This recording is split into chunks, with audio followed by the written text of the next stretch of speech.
don't be deceived. Bad company corrupts good character.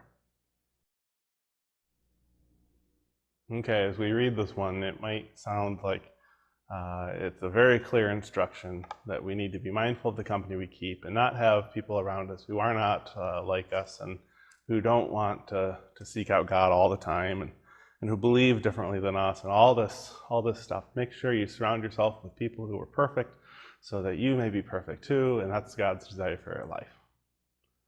Now, I know that may sound ridiculous, but I've heard that preached before, and here's the problem with it. Jesus didn't do it. Is that really what Paul is suggesting, that we do the thing that Jesus really didn't do?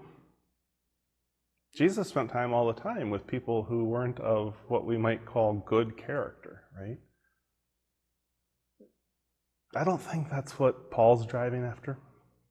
I certainly don't think that's what Jesus is driving after. I think instead what we're being reminded of here is that we need to surround ourselves with people who can build us up, people who can encourage us, people who can hold us accountable. We absolutely need those people in our lives. It does not mean that those are the only people we need in our lives. Imagine if we never had anyone in our lives for whom we could be an example of godliness, an example of a perfect Christ-like love.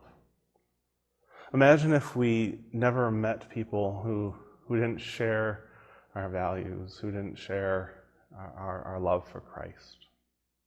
Now, let's be careful, because that quickly starts to make me sound like I'm perfect and everybody else has some growth to do. It's just not true. God does invite us to have people in our lives who can build us up.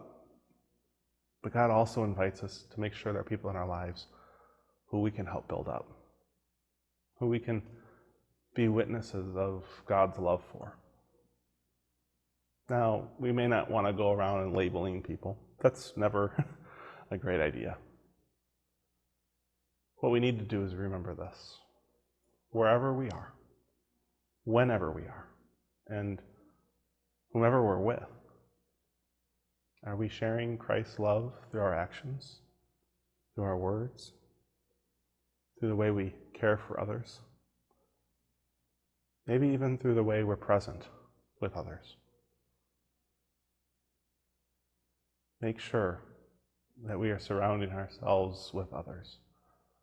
Make sure that we're being built up, and make sure we're doing some building up as well.